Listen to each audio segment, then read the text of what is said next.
Imaginez un instant que le ciel nocturne commence à changer d'une manière qu'aucun télescope ni aucune carte des constellations ne peut expliquer. Cela commence par un minuscule point lumineux, presque imperceptible, bien au-delà de l'orbite de Pluton. Mais il se déplace avec une vitesse prédatrice qui défie toutes les lois de la mécanique céleste. Ce n'est pas une comète, ni une planète errante, ni même un trou noir. C'est une étoile à neutrons.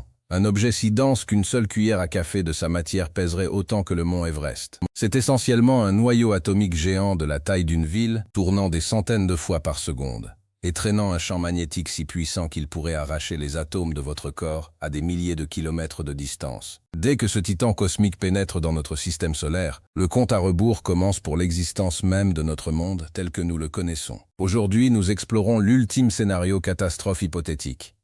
Que se passerait-il réellement si une étoile à neutrons traversait notre système solaire? Nous allons observer le chaos gravitationnel, le décapage atmosphérique et la rupture instantanée des orbites planétaires. C'est l'histoire d'une physique poussée à son point de rupture absolue. Pour comprendre le chaos, nous devons d'abord comprendre ce qu'est exactement une étoile à neutrons. Lorsqu'une étoile massive manque de carburant, elle ne s'éteint pas simplement. Son noyau s'effondre sous sa propre gravité avec une telle violence que les protons et les électrons sont écrasés ensemble pour former des neutrons. Le résultat est une sphère d'environ 20 km de diamètre contenant plus de masse que notre Soleil tout entier. C'est l'objet le plus dense de l'univers que nous puissions réellement voir. Si vous lâchiez une bille sur la surface d'une étoile à neutrons, elle frapperait avec la force d'une explosion nucléaire parce que la gravité est si intense. Maintenant, prenez cet objet et projetez-le vers notre système solaire à plusieurs centaines de kilomètres par seconde. Le premier signe que quelque chose ne va pas ne serait pas visuel, mais gravitationnel. Bien avant que l'étoile à neutrons n'atteigne les planètes intérieures, elle doit traverser le nuage d'Oort, une vaste coquille d'objets glacés entourant le système solaire. L'étoile à neutrons n'a même pas besoin de les toucher. Sa gravité est si immense qu'en passant, elle agit comme un chasse-neige gravitationnel. Elle expulserait des milliers de comètes de leurs orbites stables. Certaines seraient projetées dans l'espace lointain, mais d'autres seraient précipitées vers l'intérieur, vers le Soleil.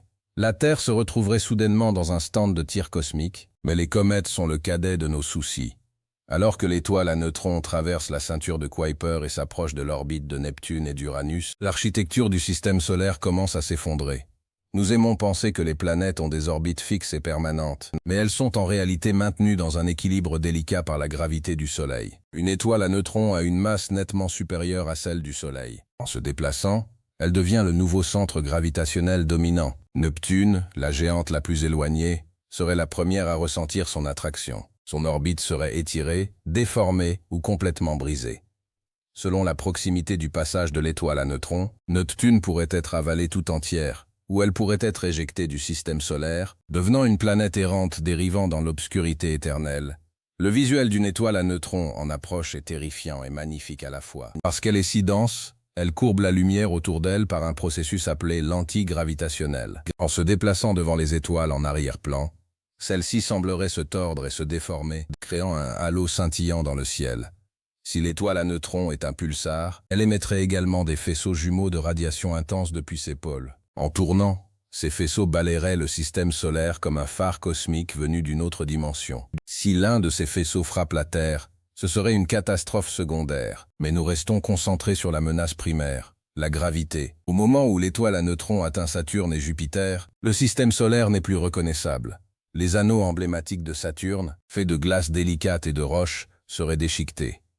La gravité de l'étoile à neutrons arracherait le matériau des anneaux, créant une traînée massive de débris de millions de kilomètres de long. Jupiter, le roi de nos planètes, engagerait un bras de fer gravitationnel violent avec l'intruse. Jupiter est massive, mais elle n'est qu'un fantôme comparé à une étoile à neutrons. Le noyau de Jupiter pourrait rester intact, mais sa vaste atmosphère d'hydrogène et d'hélium serait arrachée, spiralant vers l'étoile à neutrons pour former un disque d'accrétion massif. Ce disque chaufferait à des millions de degrés, émettant des rayons X mortels qui baigneraient tout le système solaire dans des radiations de haute énergie. Parlons maintenant de la Terre.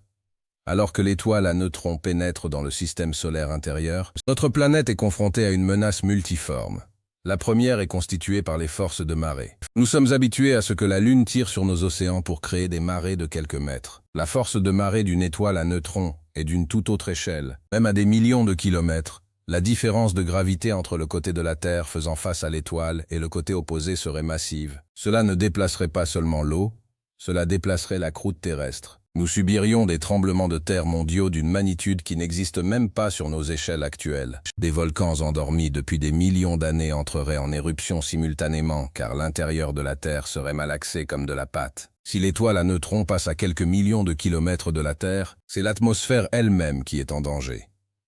Le champ magnétique incroyable de l'étoile, connu sous le nom de magnétar dans sa forme la plus extrême, commencerait à interagir avec le propre champ magnétique de la Terre. Il arracherait notre magnétosphère protectrice, laissant notre atmosphère exposée aux vents solaires et aux radiations intenses du disque d'accrétion de l'étoile. La couche d'ozone s'évanouirait en un instant. Le ciel brillerait d'aurores permanentes et brillantes, mais ce ne serait pas un spectacle magnifique. Ce serait le signe que notre air est ionisé et expulsé dans l'espace. Mais l'issue la plus certaine pour la Terre est le déplacement orbital. Alors que l'étoile à neutrons passe, sa gravité projetterait la Terre hors de son orbite stable et circulaire autour du Soleil. Si nous avons de la chance, nous pourrions être projetés sur une orbite beaucoup plus large et plus froide, transformant la Terre en un désert gelé où les océans gèlent en quelques semaines. Si nous n'avons pas de chance, la Terre pourrait être entraînée sur une orbite excentrique qui nous amènerait dangereusement près du Soleil avant de nous balancer dans le vide. Ou, plus spectaculairement, l'étoile à neutrons pourrait simplement capturer la Terre, nous traînant comme une nouvelle petite lune autour de ce titan de la taille d'une ville. Imaginez regarder l'horizon alors que l'étoile à neutrons fait son approche la plus proche. Ce ne serait pas une boule géante dans le ciel car elle est toute petite, mais elle serait d'une luminosité aveuglante, brillant avec plus d'intensité que 1000 soleils à cause du gaz surchauffé tombant sur sa surface. Le ciel serait un chaos de couleurs alors que l'atmosphère brûle. Le sol sous vos pieds ondulerait comme la surface de l'océan. Ce n'est pas un scénario auquel on survit, mais c'est une démonstration spectaculaire de la puissance brute de la densité et de la masse. Qu'en est-il du Soleil? Notre étoile domestique ne prendrait pas cette intrusion à la légère. Alors que l'étoile à neutrons passe, elle arracherait d'énormes panaches de plasma à la surface du Soleil. C'est ce qu'on appelle un transfert de matière stellaire. Dans certains scénarios, si l'étoile à neutrons passe assez près, elle pourrait déclencher une explosion massive à la surface du Soleil ou même entraîner une perturbation physique de l'astre. Les deux étoiles entameraient une danse binaire violente, le Soleil étant lentement consommé par sa compagne beaucoup plus petite mais bien plus dense. Le système solaire en tant qu'environnement stable pour la vie serait terminé. L'un des effets les plus étranges d'une étoile à neutrons est la dilatation du temps. Selon la relativité générale d'Einstein, la gravité courbe le temps. À la surface d'une étoile à neutrons, le temps s'écoule environ 30% plus lentement que sur Terre. Alors que nous serions encore à des millions de kilomètres, le puits gravitationnel serait si profond qu'il pourrait réellement affecter notre perception du temps et la synchronisation de nos satellites, à supposer qu'il reste des satellites. Le tissu même de l'espace-temps dans notre voisinage serait tordu en un entonnoir, centré sur cette petite boule de neutrons en rotation. Le champ magnétique d'une étoile à neutrons est une autre couche du cauchemar. Les scientifiques ont calculé que le champ magnétique d'un magnétar est si fort qu'il pourrait théoriquement effacer les données de toutes les cartes de crédit sur Terre depuis une distance située à mi-chemin de la Lune. En se rapprochant, les effets deviennent biologiques. À une certaine distance, le champ magnétique est assez puissant pour déformer la forme des atomes dans votre corps, les étirant en de longs cylindres en forme d'aiguille. Cela dissoudrait instantanément toutes les liaisons chimiques, ce qui signifie que la vie cesserait d'exister au niveau moléculaire avant même que la planète ne soit physiquement détruite. Si l'étoile à neutrons se déplace assez vite, elle pourrait simplement traverser le système solaire comme une balle. Ce serait une catastrophe de type délit de fuite. Elle entre, brise les orbites des planètes extérieures, provoque quelques années d'enfer géologique et atmosphérique sur Terre, puis repart dans le vide. Mais même si elle part, le système solaire qu'elle laisse derrière elle est un champ de ruines. Les planètes seraient sur des orbites nouvelles et instables.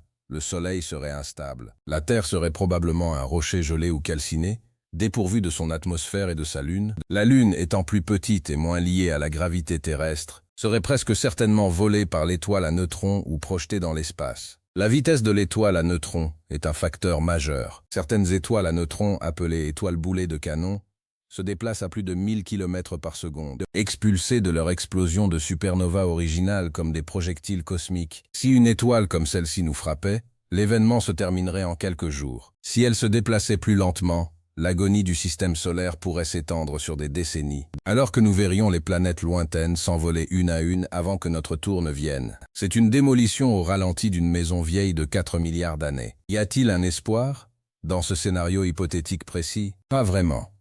Essayer de protéger une planète d'une étoile à neutrons, c'est comme essayer de protéger un château de sable d'un train de marchandises. Nous n'avons pas la technologie pour déplacer la Terre, et nous n'avons certainement pas celle pour dévier une étoile à neutrons. Mais la bonne nouvelle est que l'espace est incroyablement vide. Les chances qu'une étoile à neutrons traverse notre système solaire spécifique sont si faibles qu'elles sont pratiquement nulles sur la durée de vie du Soleil. La plupart des étoiles à neutrons sont à des milliers d'années-lumière. Cependant, l'étude de ces scénarios permet aux scientifiques de comprendre les limites de la physique. Cela nous montre comment la gravité fonctionne à grande échelle et à quel point l'horlogerie de notre système solaire est fragile. Nous aimons penser que les planètes sont des éléments permanents, mais elles ne sont là que parce que le voisinage est resté calme pendant longtemps. Une étoile à neutrons nous rappelle qu'il existe dans l'univers des forces capables de réécrire les règles d'un système solaire en un après-midi. Observons à nouveau le disque d'accrétion.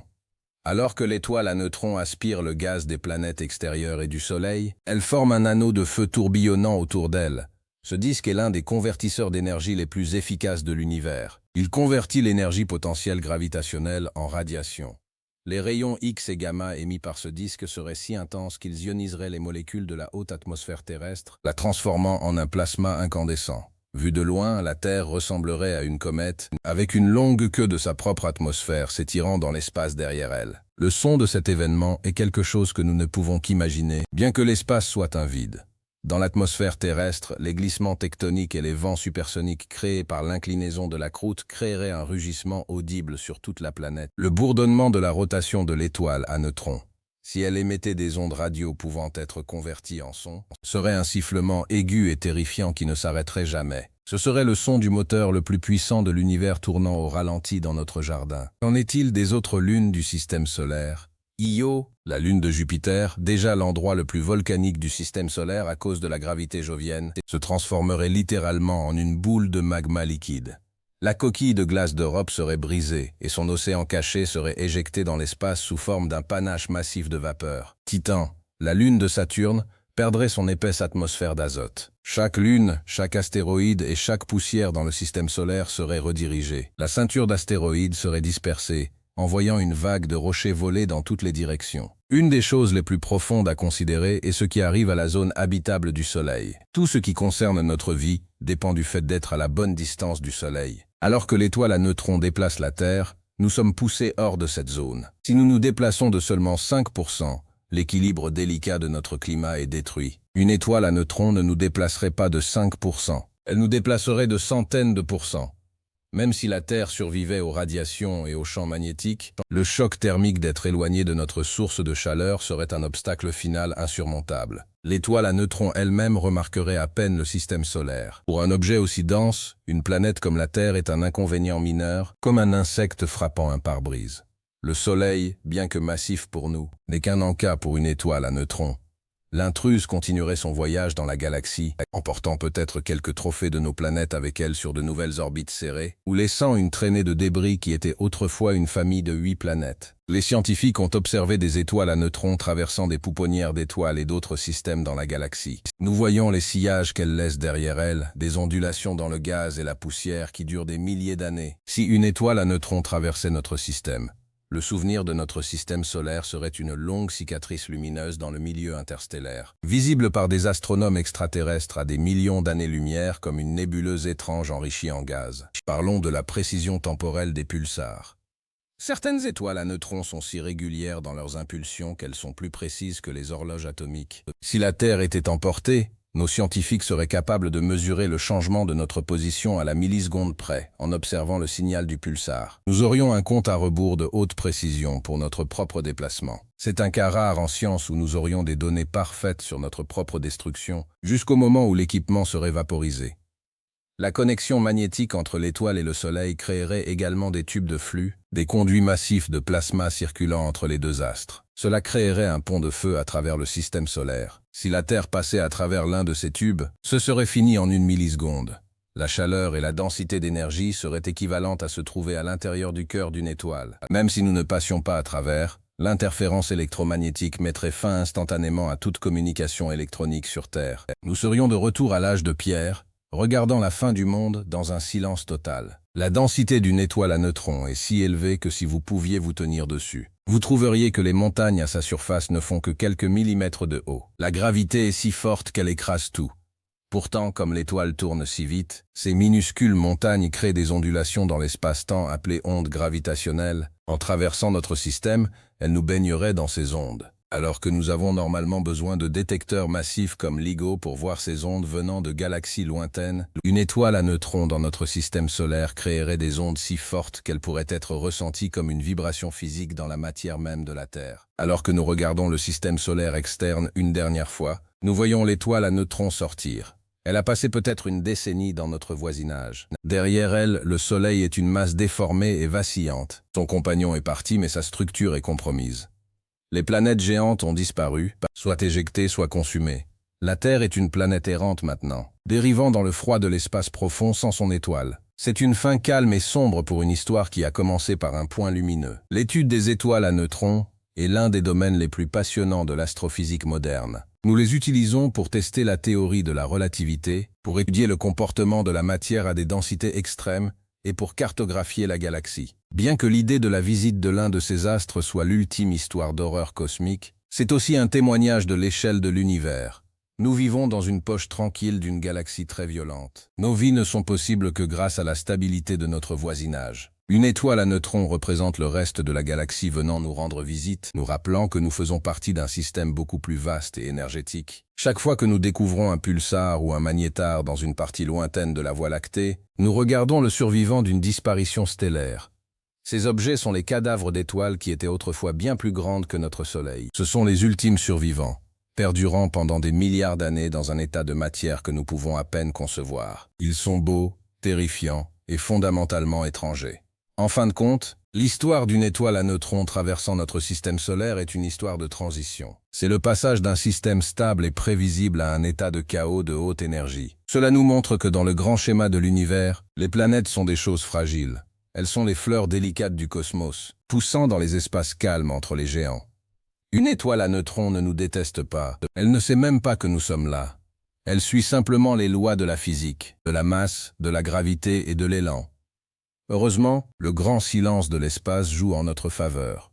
Les distances sont si vastes que ces rencontres n'arrivent presque jamais. Nous pouvons dormir tranquillement en sachant que nos 8 planètes et notre seul Soleil sont en sécurité sur leurs orbites. Les étoiles à neutrons resteront dans leur secteur lointain, tournant et pulsant dans l'obscurité. Et nous resterons ici, à les regarder à travers nos télescopes, sûrs de savoir qu'elles sont là-bas et que nous sommes ici. Mais la prochaine fois que vous regarderez les étoiles, pensez à ces titans de la taille d'une ville qui rôdent dans le noir. Pensez aux objets qui peuvent peser une montagne dans une cuillère à café et arracher la beauté d'un système solaire simplement en passant. Cela rend le point bleu pâle que nous appelons notre maison encore plus précieux. Nous sommes un petit monde tranquille dans un univers immense et bruyant. Et c'est une très bonne chose. La stabilité de notre ciel est un cadeau, et la physique qui nous maintient sur notre orbite constitue l'ensemble de règles le plus important que nous connaîtrions jamais. Le passage hypothétique d'une étoile à neutrons est un moyen brillant de visualiser l'échelle de puissance dans le cosmos. Cela prend notre monde familier et pousse le curseur de la gravité au maximum. Cela nous montre que la frontière entre un foyer paisible et une catastrophe cosmique n'est qu'une question de masse et de distance. Alors que nous continuons d'explorer les étoiles, nous le faisons avec un sentiment d'émerveillement et une bonne dose de respect pour la puissance de l'étoile à neutrons, l'objet le plus dévastateur, dense et fascinant du ciel. Alors continuez à regarder vers le haut, continuez à poser des questions et continuez à explorer les mystères de l'espace. L'univers est plein de merveilles qui défient toute explication. Et même si certaines sont dangereuses en théorie, elles sont toutes magnifiques dans leur réalité. L'étoile à neutrons est un chef-d'œuvre de l'ingénierie de la nature, une boule de neutrons qui remet en question tout ce que nous savons. Et tant qu'elle reste à des millions d'années-lumière, nous pouvons continuer à étudier ses secrets sans jamais avoir à ressentir son attraction sur nos propres rivages. L'espace est un endroit sauvage, mais c'est notre maison, et le comprendre est la plus grande aventure que nous puissions jamais entreprendre.